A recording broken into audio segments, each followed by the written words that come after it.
As usual, guys, bringing you the information which I think is relevant and up to date and verifiable. You know, if you actually want to research into any of this, the information is there. So here we go.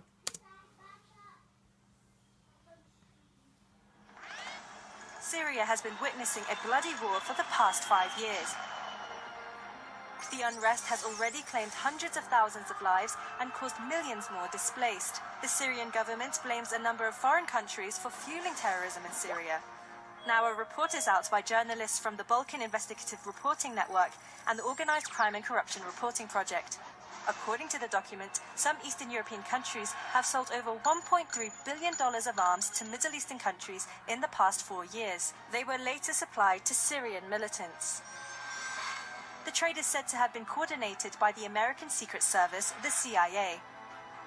The weaponry includes thousands of AK-47 assault rifles, machine guns, mortar shells, rocket launchers and anti-tank missiles, as well as aging T-55 and T-72 tanks. The munitions were shipped from Bosnia, Bulgaria, Croatia, Czech Republic, Montenegro, Slovakia, Serbia and Romania. The arms were sent by sea or air to Saudi Arabia, Jordan, the United Arab Emirates or Turkey, and then shipped to the war zone in Syria. They were mostly sent to Saudi Arabia, one of the main supporters of anti-government militants in Syria. Saudi Arabia alone secretly imported 18,500 rocket launchers, 10,000 AK-47 guns, 300 tanks and 250 anti-aircraft guns from the European countries. Other European countries have already sold huge quantities of arms and ammunition to Saudi Arabia, arming the oil-rich US-backed monarchy to the teeth. The purchased arms from Eastern Europe have been routed to Syria through 2 secret command hubs in Jordan and Turkey.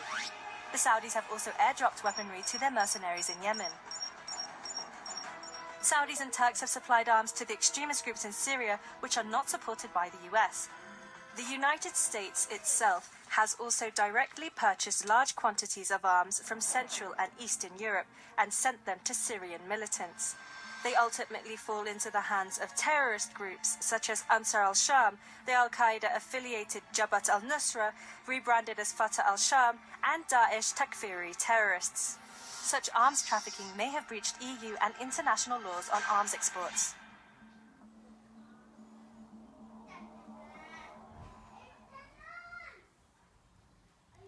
Well, I think Barack Obama's got a few things to answer to, don't you think?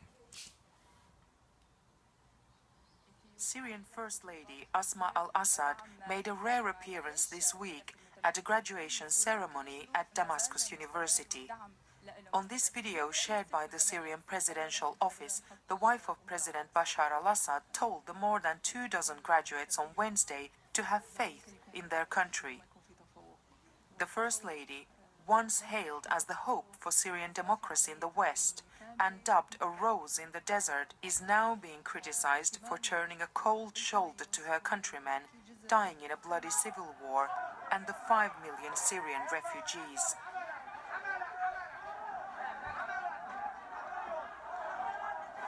US Secretary of State John Kerry arrived in Geneva on Friday to meet with his Russian counterpart Sergei Lavrov to once again try and revive Syrian peace talks.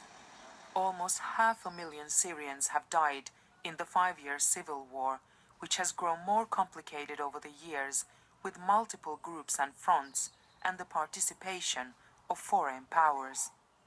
The talks aim at trying to negotiate a truce in Syria, enable humanitarian aid deliveries, and restart peace talks. The US says it will refuse any deal that doesn't end the siege of Aleppo, Syria's largest city before the war. Russia has aided the regime by bombing Aleppo and enforcing a siege in the rebel-held eastern side of the city, where some 300,000 people are estimated to be trapped with little food and water.